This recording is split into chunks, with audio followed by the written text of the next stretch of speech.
Bonjour à tous, bienvenue au numéro 10 de la saison 4 de l'Hebdo des Garage Cage. Vous le voyez pas forcément derrière moi parce qu'on va faire deux plateaux différents, mais la semaine est particulièrement chargée en sortie. On démarre tout de suite. Et on démarre une belle série de jeux pour enfants avec Hop Hop, mon premier jeu. Le principe de Hop Hop, c'est un jeu coopératif dans lequel vous allez devoir remplir différents défis en fonction de la case où vous allez arriver. Vous voyez, le matériel est particulièrement adapté aux plus jeunes à partir de 2 ans, 2 ans et demi. C'est Hop Hop, premier jeu. Et on continue avec deux jeux éducatifs sur le principe du loto dans lequel vous allez apprendre à vos enfants quels fruits et légumes poussent en quelle saison et quels animaux vivent dans quel biotope. Un loto où on va remplir des grilles qui correspondent soit aux saisons, soit au milieu. C'est Nature Mondo et Végéto Mondo. Et on continue avec Le Chemin de la Maison, un jeu de Léo Colovini, qui est notamment l'auteur de Cartagena, mais aussi de pas mal d'autres jeux, notamment Carolus Magnus et plein d'autres. Ici, il arrive avec un jeu de programmation coopératif qui se joue très facilement à partir de 5 ans. Le principe est très simple, vous devez ramener un écureuil à sa maison. Et comment ça se fait? À chaque tour, les joueurs vont poser face cachée une carte qui va lui permettre de se déplacer. Évidemment, ça se joue face cachée puisque vous allez les résoudre dans l'ordre dans lequel elles ont été jouées à la fin de la manche. Donc à vous d'essayer de bien prévoir ce que font vos partenaires pour éviter que l'écureuil se retrouve bloqué par des murs ou des rivières. C'est Le Chemin de la Maison. Et on continue avec Mon Chihuahua en pyjama, un jeu qui a été étudié par deux orthophonistes qui l'ont donc adapté à partir du CE1, donc à partir de 7 ans. Le principe est un peu le principe de Cards Against Humanity qui a donné Blanc Manger Coco, Limite Limite et tous ces jeux-là. Sauf qu'ici, le principe du jeu est plutôt éducatif puisque vous allez avoir une phrase à trous et vous allez devoir trouver une proposition qui rentre. Si la phrase est farfelue, c'est pas grave, plutôt au contraire, l'important c'est que grammaticalement ça fonctionne. C'est Mon Chihuahua en pyjama. Et on continue avec un jeu de casse-tête à partir de 6 ans, c'est Dogmino. Le principe c'est que vous allez avoir différents défis, vous allez devoir placer des tuiles en forme de bas et de haut de chien, sachant que en fonction des tuiles de départ qui vous sont données, le résultat sera forcément unique et différent. C'est Dogmino. Et on continue avec The Bestiole, un jeu à l'univers graphique, comme vous le voyez, très particulier, dans lequel vous allez devoir combiner 2 ou 3 cartes ensemble. 2 cartes quand vous êtes avec des plus jeunes, vous allez combiner une tête et un corps, et puis quand vous jouez avec des un peu plus grands, vous allez pouvoir combiner 3 cartes, une tête, un corps et une description en anglais de la bête.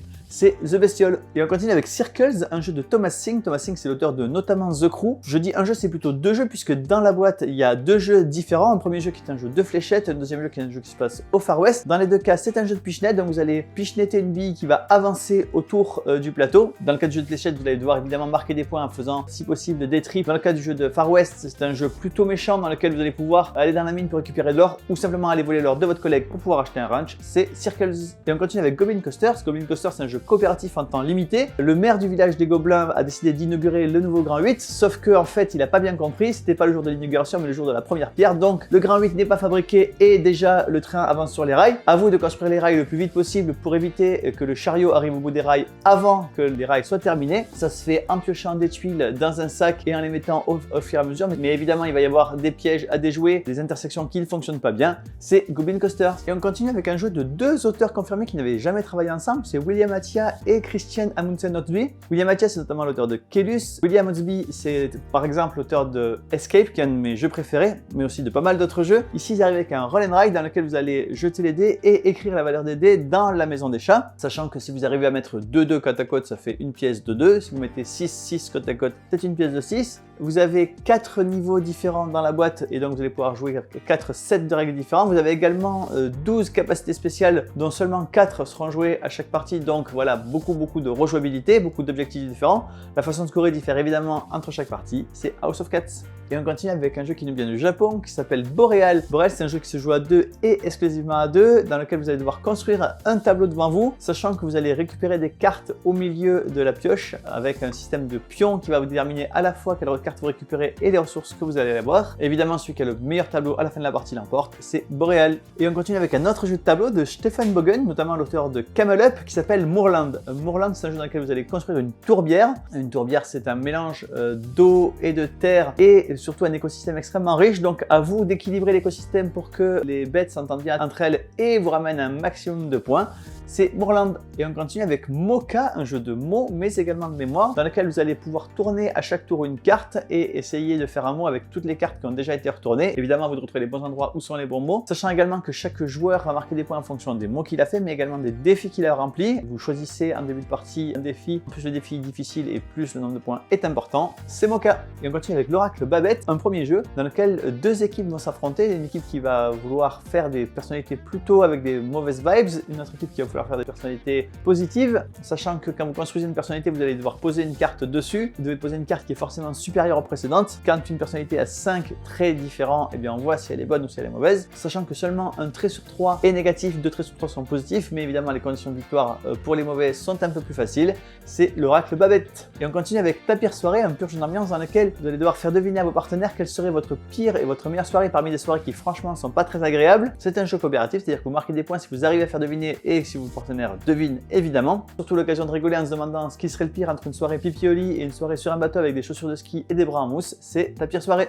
Et on continue avec un jeu de Jérémy Partinico dans la collection Cosmo Ludo, qui est une collection de jeux en bois à 2 joueurs abstraits. Jérémy Partinico, c'est notamment l'auteur de Dystopia, mais également de Yoxi, qui était déjà dans cette collection. Ici, il arrive avec un nouveau jeu qui est un peu dans l'esprit du Puissance 4. Vous allez devoir aligner 4 symboles identiques. Ici, évidemment, le jeu est très différent puisque à chaque tour, vous allez à la fois faire un déplacement et poser un symbole, mais que si vous arrivez à vous faire bloquer par votre adversaire, eh bien, vous allez pouvoir vous déplacer où vous voulez. Donc, à la fois des mouvements offensifs et défensifs, un jeu abstrait à 2 joueurs, c'est Oxono. Et on continue avec Epic 7 Arise. Epic 7, c'est un jeu que vous allez pouvoir trouver sur vos portables, un jeu dans lequel vous allez pouvoir vivre différentes aventures pour sauver le 7e monde. Chaque aventure se constitue d'un chapitre avec une quête principale et des quêtes secondaires. Les chapitres se jouent indépendamment les uns des autres, mais évidemment, vous pouvez les enchaîner les uns à la suite des autres. Si le jeu de base ne vous suffit pas, il y a déjà beaucoup. Vous avez des extensions avec de nouveaux chapitres, mais également de nouveaux boss ou de nouvelles aides. Et évidemment, on va faire un pack pack avec le jeu de base et ses extensions. Et on continue avec John Company, un jeu de Cole Wehrle. Donc, vous dit probablement quelque chose. C'est l'auteur de Root, donc un wargame à succès. Ici, il arrive avec John Company. C'est un jeu plutôt politiquement exact dans lequel vous jouez des entrepreneurs qui font partie de la Compagnie des Indes, qui était surnommée la John Company. Chaque joueur ne joue pas sa propre compagnie. Il y a une compagnie globale dans laquelle les joueurs vont devoir placer des membres de leur famille et essayer de les faire progresser politiquement dans les différents postes de l'administration et évidemment récupérer un maximum de points de victoire liés au prestige. C'est un jeu extrêmement politique dans lequel vous allez devoir négocier avec les autres joueurs en permanence, prendre des services pour recevoir des services et essayer de tirer son épingle du jeu au vu de tout ça. Un jeu qui a eu beaucoup de succès puisque la version anglaise est 325e au classement général de BGG qui compte plus de 20 000 jeux. Elle est même 43e au niveau des jeux thématiques, c'est John Company. Voilà, changement de plateau, cette fois-ci ce sont les suites et les extensions. On démarre tout de suite avec les puzzles, là aussi pas mal de nouveaux choix chez Parkage. Vous avez toute une collection de puzzles en bois. La particularité des puzzles en bois, c'est que non seulement évidemment ils sont qualitatifs, mais également ils ont la possibilité d'avoir des pièces spéciales et vous allez voir que pour chaque puzzle, il y a des pièces dans une forme qui correspond à la licence du puzzle. Pas mal de nouvelles licences, que ce soit en bois ou en carton. Vous avez évidemment Villainous, Star Wars, Donjons et Dragons, Marvel et Grogu. Bref, beaucoup de nouveaux puzzles chez Parkage. Et on continue avec un nouveau double qui s'appelle Anarchy Pancakes, donc dans lequel vous allez devoir vous débarrasser de vos pancakes puisque c'est un double. Mais il a une particularité, c'est que cette fois-ci, les pancakes n'ont pas toujours le même nombre d'ingrédients. Au plus vous vous débarrassez de vos pancakes et au plus c'est difficile de s'en débarrasser, c'est Anarchy Pancakes. Et on continue avec un autre classique revisité, c'est le Uno No Merci, dans lequel vous allez pouvoir désormais combiner les attaques puisque ce n'est pas une règle officielle. Dans le Uno, normalement, vous ne devez pas pouvoir combiner les plus 2 et les plus 4. Ici, dans cette version-ci, c'est autorisé et c'est d'autant plus important que le jeu est beaucoup plus méchant puisque vous avez des cartes plus 10, tout le monde prend plus 8, etc. Et qu'il y a une nouvelle règle qui dit que quand un joueur a 25 cartes, on a pitié de lui, on l'élimine de la partie et on passe à autre chose. C'est Uno, non merci. Autre 2 grands classiques qui fêtent tous les 2 leur anniversaire à 10 ans d'écart. Vous avez la boîte spéciale 6 qui prend pour les 30 ans et la boîte saboteur pour les 20 ans. Dans les 2 cas, vous avez tout le contenu qui existait déjà pour les jeux, donc les jeux et leurs extensions, mais vous avez également des extensions fan-made qui ont été rajoutées, que ce soit des fans trouvés sur internet ou des auteurs de jeux qui sont fans de ces jeux-là qui ont fait des variantes. Donc beaucoup de façons de jouer et de rejouer à 6 qui prend et à Saboteur. Et on continue avec Love Letter, cette fois-ci la version Bridgerton. Le jeu de Seiji Kanai a été revisité plusieurs fois. Il y a une version Star Wars, il y a une version Princess, etc. Ici, il revient avec la licence Bridgerton. C'est le Love Letter Bridgerton. Et on continue avec une nouvelle boîte de Hitster. Hitster, c'est le jeu dans lequel vous allez devoir classer des chansons dans l'ordre de sortie. La deuxième boîte est 100% française, donc l'ambiance est différente puisque l'intérêt principal de Hitster, c'est non seulement de jouer, mais surtout d'écouter au fur et à mesure les différentes chansons et de s'ambiancer pour la soirée. Ici, avec 100% de paroles françaises, c'est Hitster 2. Un nouveau standalone dans la collection Marvel United. Cette fois-ci, c'est dans le multivers de Spider-Man. Vous avez 6 nouveaux Spiders qui vont devoir s'unir contre le grand méchant, 2 nouveaux grands méchants et 2 Spiders qui peuvent être à la fois méchant et bon en fonction de ces différents scénarios que vous allez pouvoir jouer. Vous allez pouvoir jouer à 4 joueurs en coopération ou même en 5 joueurs si un joueur joue le vilain et 4 autres joueurs les gentils. Bref, beaucoup de parties possibles pour Spider-Man, Spider-Geddon. Et on continue avec une deuxième édition de Gold West. Il se trouve qu'il nous restait une seule boîte de la première édition, on l'a encore. Ici arrive la deuxième édition illustrée par Vincent Dutré, mais le jeu est quasiment le même, c'est Gold West, deuxième édition. Et on continue avec une nouvelle extension pour HeroQuest, la Horde des Ogres, donc une nouvelle campagne, sachant que dans cette boîte, il y a les 7 scénarios originaux de la campagne de la Horde des Ogres des années 80. Les scénarios ont évidemment été revus pour matcher avec les standards du jeu actuel et le matériel du jeu de l'édition actuelle, mais il y a également 3 nouveaux scénarios complètement originaux, donc 10 scénarios complets